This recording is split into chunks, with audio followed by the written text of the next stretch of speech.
Welcome to Bhaskar speaks. சென்ற வாரம் நம்மெல்லாம் ஒரு நியூஸ் பேப்பரில் ஹாட் நியூஸ், எப்போவுமே ஹாட் நியூஸ் தான் நம்ம ஒரு வாரம் அது பாட்டு ஓடும் அந்த நியூஸு. அது என்னென்னா, இண்டிகோ ஏர்லைன்ஸ் கிட்டத்தட்ட ஒரு 1000 விமானங்களை ஒரே நாளில் ரத்து செய்ய ஆரம்பிச்சது. கடைசியில் அது 3000-4000 வரைக்கும், ஏன்னா ஒரு நாளைக்கு அவங்க 2000 ஃப்ளைட்ஸை ஆப்ரேட் பண்ணுறாங்க ஒரு நாளைக்கு இந்தியா முழுக்க டொமஸ்டிக்கில். ஸோ அன்றைக்கி முதல்ல 1000 ஆரம்பித்து அது கடைசியில் 3000-4000 வரைக்கும் ரத்து செய்ய வேண்டிய கட்டாயத்துக்கு அவங்க ஆளானாங்க. இது என்ன, இதுக்குன்னா அடிப்படை காரணம் நம்ம ஒன்று பார்க்க வேண்டியிருக்கு. என்னென்னா, நம்ம ரத்தன் டாட்டா அவர்கள் ஜாகுவார் கார் இருக்கு இல்லையா, பிரிட்டனோடது, அது வாங்கினாங்க. அது இன்னமும் டாட்டா கையில் தான் இருக்குது. அவன் வாங்கி ஒரு 10-15 வருஷம் இருக்கும் வச்சுக்கோங்களேன். அவர் ஒரு தடவை பிரிட்டனுக்கு போயிட்டு அவரோட தொழிற்சாலையை வாங்கினதுக்கப்புறம் போய் பார்க்க போயிருக்கார். ஒரு ஈவினிங் 6-7 மணிக்கு போயிருக்காருன்னு நினைக்கிறேன். இது அவருடைய ஸ்டேட்மெண்ட், இது செய்திகள்லாம் வந்தது. அங்கே பார்த்தா எந்த ஒர்க்கரும் இல்லை. அவருக்கு ஒரே அதிர்ச்சி.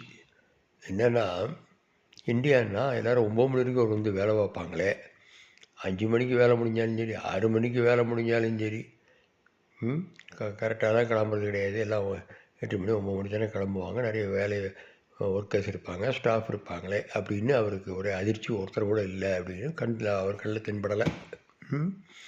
ஸோ அவருக்கு என்னென்னா, இது ஒரு புது ஒர்க் கல்ச்சர். இங்கே வெஸ்டர்ன் கண்ட்ரிஸ் முழுக்க அதுதான் ஒர்க் கல்ச்சர். அந்த ஒர்க்கிங் ஹவர்ஸுக்கு மேலே அவங்க வேலை பார்க்க மாட்டாங்க. ஸோ இது அவருக்கு அது புதிய அதிர்ச்சியாக இருந்தது. ஸோ அவருக்கு நம்ம இதில் என்ன எடுத்துக்க வேண்டியிருக்கு அப்படின்னா, வேலை நேரம் போக மற்ற நேரங்கள்லாம் வேலை செஞ்சால் முதலாளிகளுக்கு ரொம்ப சந்தோஷம்தான் ஒன்று. அது மாதிரி நீங்கள் சென்ற வருடம் நீங்கள் பார்த்துருப்பீங்க, இவர் இன்ஃபோசிஸோடைய ஃபார்மர் சேர்மன் நாராயணமூர்த்தி அவர்கள் என்ன சொல்லியிருந்தார் அப்படின்னா, வீக்லி 72 மணி நேரம் வேலை பார்க்கணும் அப்படின்னு சொல்லி ஒரு புதிய இதை கொண்டு சொன்னார், அவருடைய கருத்தை. இதற்கு பலர் கண்டனம் தெரிவித்தாங்க. சில பேர் கரெக்டு தான் அப்படின்ட்டாங்க. அதாவது ஒரு நாளைக்கு 12 மணி நேரம் வீட்டில் என்ன செய்ய போகிறாங்க, இப்படி ஒரு கேள்வி அவர். ஏன்னா அவர் ஷேர் மூலமாக நிறைய சம்பாதிச்சிட்டாரு. ஒரு 20,000 கோடி வச்சுருப்பார் வச்சுக்கிங்களேன், விட்டுருங்க, அதுக்குள்ளே நம்ம போக வேண்டாம். அதனால் அவருக்கு ஒன்றும் இதை பற்றி கவலை கிடையாது. அவர் 12 மணி நேரம் உழைச்சான்னா 20 மணி நேரம் அவருக்கு உழைச்சா நம்ம ஒர்க்கர்ஸு, அவர் இப்படி ஒரு கருத்தை சொல்கிறாரு.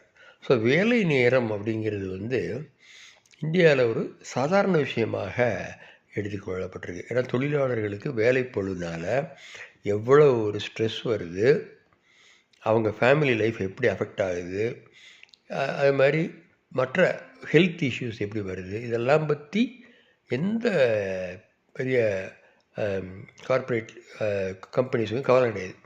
அவங்கள பொறுத்த வரைக்கும் லாபம் லாபம் கூடுதல் லாபம், இது தவிர வேறு எதுவும் கிடையாது. இப்போ இந்த கேஸில் கூட நிறைய விஷயங்கள் வருது. இது பொதுமக்கள் பாதிக்கப்பட்டாங்க. Frontline staff of IndiGo airlines கடுமையான பாவம், அவங்க பேசஞ்சர்ஸுக்கு பதில் சொல்ல வேண்டிய கட்டாயத்துக்கு அவங்க இருந்தாங்க ஃப்ரண்ட்டில். ஸோ இந்த மாதிரி நிறைய தகவல்கள் நமக்கு வருது, இல்லைன்னு சொல்ல. ஆனால் முக்கியமான இதோடைய விஷயம் என்ன அப்படின்னா, பைலட்ஸ் நம்மளாம் பார்ப்போம் இல்லையா, நீங்கள் பிளேனில் போகும்போது பார்த்துருப்பீங்க, ஏர்போர்ட்டுக்குள்ளே போனீங்கன்னா தெரியும், பைலட்ஸ் மிடுக்க நடந்து போவாங்க.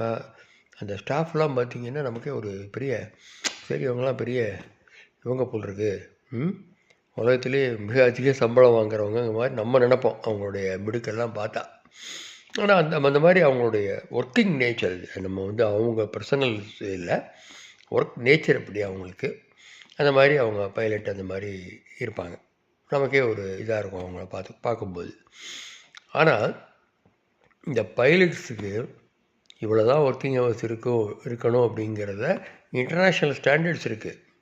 அந்த எல்லா நாடுகளும் நான் அப்படி படித்து பார்க்கறதுல தெரிஞ்சுது, எல்லா நாடுகளும் ஒரு 75 மணி நேரம் பெர் வீக், 75லேருந்து 100 மணி நேரம் ரன்னிங், அதாவது பைலட்டாக இருந்து, அது போக அவங்க வர்றது போகிறது சில வேலைகள் அதுக்கு முன்னாடி பண்ணுவாங்க இல்லையா, மெயின்டெனன்ஸ் அந்த மாதிரி ஏதாவது பார்க்குறது, அதெல்லாம் ப்ரீ செக்கிங்லாம் பண்ணுவாங்க இல்லையா பைலட்ஸு, அதெல்லாம் அந்த மாதிரிலாம் சேர்த்து பார்த்தா ஒரு 140 மணி நேரம், 125, 130 மணி நேரம் பண்ணலாம் அப்படிங்கிறது தான் இன்டர்நேஷ்னல் ஸ்டாண்டர்ட்ஸு. ஆனால் இந்தியாவில் அந்த ஸ்டாண்டர்ட்ஸே கிடையாது. அவங்க 10 மணி நேரம் ஃப்ளைட்டை கண்டினியூஸாக கொண்டு வந்தாலும் சரி, 14 மணி நேரம் ஆனாலும் சரி, அது அவங்களுக்கு அந்த வேலைப்பளுவை பற்றி கவலைப்பட்டதே கிடையாது. இது 2012 இந்த பைலட்ஸ் இதை கோரிட்டே வராங்க.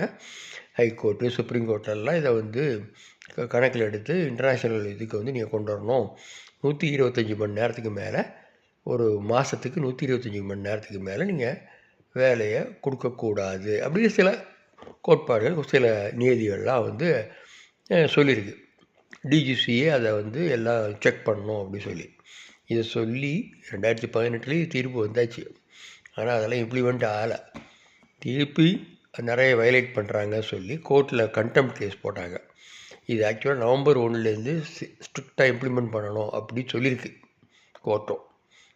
அது முதலே பிப்ரவரியில் செய்யணும்னு சொல்லியிருக்கு, ஏப்ரலில் செய்யணும்னு சொல்லியிருக்கு. எல்லாத்தையும் மண்டே ஆடிட்டு போனது தான் அதெல்லாம். டிஜிசிஏ அதை பற்றி, டிஜிசிஏன்னு என்னென்னா directorate general of civil aviation, அதாவது கவர்மெண்ட் ஆஃப் இந்தியாவோட பாடி. அவங்களோட என்ன வேலை, ரெகுலேட் பண்ணுறது வேலை. மற்ற இன்ஸ்டியூஷன்ஸ் மாதிரி தான் இதுவும். ரெகுலேஷன் அப்படிங்கிறது என்னென்னா அதை கண்டுக்காமல் விடுறது தான் ரெகுலேஷன் போல் இருக்குது. ஆனால் அது கோர்ட்டு தலையிடும்போது அந்த ரெகுலேஷனுக்கு ஏதாவது பதில் சொல்ல வேண்டியிருக்கு டிஜிசியை. அதில் பதில் சொல்லும்போது கம்ப்ளைண்ட்ஸை நாங்கள் கண்டிப்பாக பண்ணுறோன்னு. ஆனால் நவம்பர் 1 வந்தாச்சு, பண்ணலை. அப்போது வரிசையாக பைலட்ஸ் எல்லாம் ஆர்கனைஸ் ஆகி வேலை செய்ய மாட்டோம், நாங்கள் வர மாட்டோம் சொன்னோம். ஆனால் இவங்க பாட்டு இது ஒரு ஃபெஸ்டிவல் சீசன் வேறு. அதனால் என்ன ஆயிடுச்சு அப்படின்னா, அவங்க பாட்டு நம்பர் ஆஃப் ஃப்ளைட்ஸை ஜாஸ்தி பண்ணிட்டே போகிறாங்க. ஒரு பைலட்ஸுக்கு ஒரு புதிய நெருக்கடியை கொடுக்குறாங்க, நீங்கள் தான் ஆணுங்கிற மாதிரி. ஆனால் அவங்க பண்ணலை. அதனால் எல்லாத்தையும் கிரவுண்ட் பண்ண வேண்டிய கட்டாயம் ஆயிடுச்சு. இது ஒரு பக்கம். இது ஒரு பக்கம் என்னென்னா, உண்மையிலேயே வேலை நேரத்தை இண்டிகோ ஏர்லைன்ஸ் சரியாக ஒரு சட்டப்படியும் செய்யவில்லை. உலக நாடுகளுடைய ஒரு ஒழுங்குக்கும் வரல, கோர்ட்டுடைய தீர்ப்புகளுக்கும் கட்டுப்படல, அரசாங்கத்துடைய டிஜிசிஏ சொன்னதுக்கும் கட்டுப்படலை. அப்படி என்றால் என்ன, ஒரு தனி கம்பெனி ஒரு முழு ஆதிக்கத்தை மக்கள் மீதும் திணிக்கிறது, எங்களை ஒன்றும் செய்ய முடியாது என்ற அந்த ஒரு ஆணவ போக்கை நம்ம இந்த இதில் பார்க்குறோம் இண்டிகோ ஏர்லைன்ஸ்கிட்ட. இது ஒரு பக்கம். இன்னொரு பக்கம் என்னென்னா, பொதுமக்கள் அங்கே பார்த்துருப்பீங்க, சஃபரிங்ஸ் டு த கோர். அவ்வளோ சஃபரிங். ஒவ்வொரு ஒருத்தர் ஐஏஎஸ்க்கு டெஸ்ட் எழுத எக்ஸாம் எழுத போகிறவர் போக முடியல, இன்னொருத்தர் ஹாஸ்பிட்டலுக்காக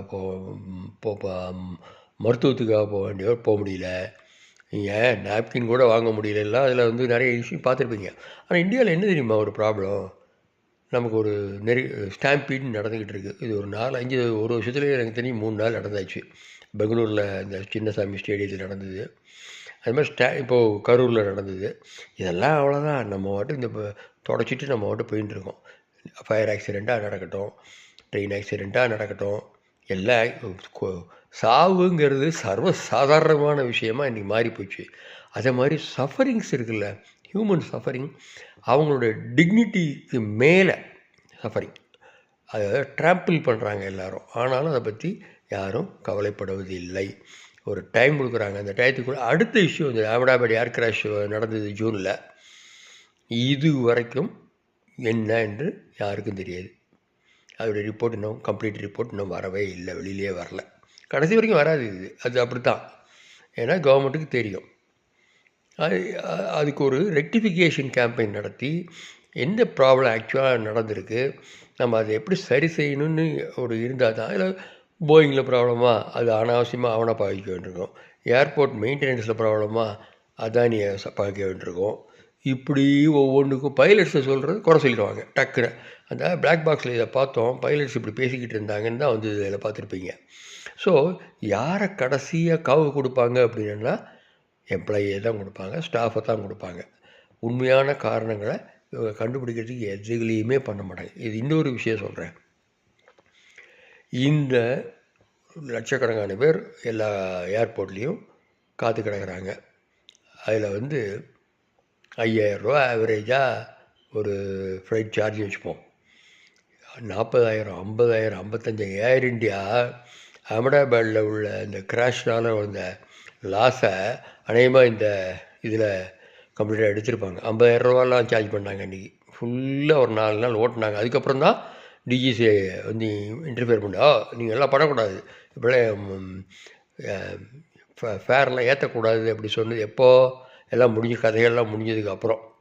ஸோ 55,000 ஒரு சரி டெல்லி டு சென்னைக்கே வச்சுப்போமே, 55,000 ரூபா கொடுத்து அவசரத்துக்கு வந்து தான் ஆகணுங்கிற மாதிரி நிறைய பேர். இதில் 2 மேஜர் பிளேயர்ஸ் தான் ஆப்ரேட் பண்ணுறாங்க. நல்லா பார்த்துங்க, இண்டிகோவும் ஏர் இண்டியாவும் தான் இருக்குது இப்போது. ஒரு காலத்தில் 10-15 ஏவியேஷன் கம்பெனிஸ் இருந்தது. இன்றைக்கி ஒன்றும் கிடையாது. காம்படிஷனை அப்படியே முழுங்கி ஓரங்கட்டிட்டாங்க எல்லாரையும். இப்போ இந்த 2 பேர் தான் இருக்காங்க, மொனோபலி. ஸோ இந்த மொனோபலியை அவங்களால கவர்மெண்ட்டால் கண்ட்ரோல் பண்ண முடியல. ஸோ இந்த மாதிரி நிறைய இஷ்யூஸ் வந்து நம்ம பார்க்குறோம். இதில் வந்து அப்போ என்ன, ரயில்வே ஆக்சிடெண்ட்டில் நடந்தால் ஒரு சாதாரண பயணிகள் செத்து போகிறான் அப்படிங்கிறத நம்ம பார்க்குறோம். இப்போ வந்து பார்த்திங்கன்னா ஏர்போர்ட்டில் பார்த்திங்கன்னா பெரிய பெரிய பணக்காரன் வந்து உட்காந்து வேறு வழியே இல்லாமல் ஸ்டாண்ட் ஆகிறாங்க. இதெல்லாம் நம்ம பார்க்குறோம். அப்போ யாருக்குமே, அதாவது ஹியூமன் டிக்னிட்டிங்கிறது எந்த வேல்யூ இந்தியாவில் இல்லை அப்படிங்கிறதையும் பார்க்குறோம். இன்னொன்று பாருங்கள், அந்த பைலட்ஸ் வந்து போகும்போது ஃப்ளைட்டில் மிட் ஏரில் தூங்கிட்டாங்கன்னா என்ன பண்ணுவாங்க? ஃபட்டிக்னு சொல்லி தான் எல்லாம் சொல்கிறாங்க. ஆனால் அதை பற்றி கவலைப்படாமல் ஒரு மேனேஜ்மெண்ட் இருக்குது அப்படிங்கிறது ரொம்ப ஆச்சரியமாக இருக்குது. ஏன்னா உள்ளே வந்து இன்டர்நேஷ்னல் ஃப்ளைட்னால் 600-700 பேர் உட்காந்துருப்பான் உள்ளே. லோக்கல் ஃப்ளைட்ஸை 350 பேர் உட்காடுறாங்க இன்றைக்கி இண்டிகோவில். அப்படின்னா 350 பேருடைய உயிருக்கும் நீங்கள் பதில் சொல்லணும். ஆனால் அதை பற்றி கவலைப்படுறது இல்லை. நீங்கள் வெறும் பைலட்டுக்கான வேலை நேரம் மட்டுமே நிர்ணயிக்கலை, அவங்களோட பணி அந்த சம்பளம் மட்டுமே நீங்கள் நிர்ணயிக்கலை. நீங்கள் நிர்ணயிக்க போகிறது பேசஞ்சர்ஸோட உயிரை, உங்கள் கன்சியூமரை பற்றியே நீங்கள் கவலைப்படலை. அப்படின்னா உங்களுக்கு உயிர் நாடி உங்களுக்கு ப்ராஃபிட்டை கொண்டு வர்றவன் கன்சியூமர். அந்த கன்சியூமரை பற்றியே நீங்கள் கவலைப்படாமல் இருந்தீங்க அப்படின்னா எந்த அளவுக்கு இந்தியா சீரழிஞ்சு போய் கிடக்குங்கிறத நான் சொல்ல விரும்புகிறேன். பிஎம்ஓ வந்து எப்போ இன்டர்ஃபியர் பண்ணுறாங்க? ஒரு வாரம் கழிச்சு. இப்போ கூட அவங்களுக்கு டைம் கொடுங்க, எனக்கு ஒரு டைம் 15 நாள் கொடுங்க அப்படிங்கிறான். இதில் என்ன டைம் கொடுக்கறதுக்கு இருக்குது? டேரெக்டாக இம்ப்ளிமெண்ட் பண்ணுங்கள், அதை கிரவுண்ட் பண்ணுங்கள், எல்லாத்தையும் ஃப்ளைட்டை கேன்சல் பண்ணுங்கள் 15 நாளைக்கு, அவ்வளோதான். நீங்கள் இதை ஒத்துக்கிட்டதும் ஃப்ரெஷ் ரெக்ரூட்மெண்ட் பண்ணணும். இந்த 125 ஹவர்ஸுங்கிற சுப்ரீம் கோர்ட் தீர்ப்பை நீங்கள் அமுல்படுத்தணுங்கிறது தானே டிஜிசியை சொல்லணும். அவனுக்கு பிப்ரவரி வரைக்கும் டைம் கொடுக்கறது அப்படின்னா எப்படி? ஸோ இது வந்து திருப்பி வில் பி லெட் ஆஃப்.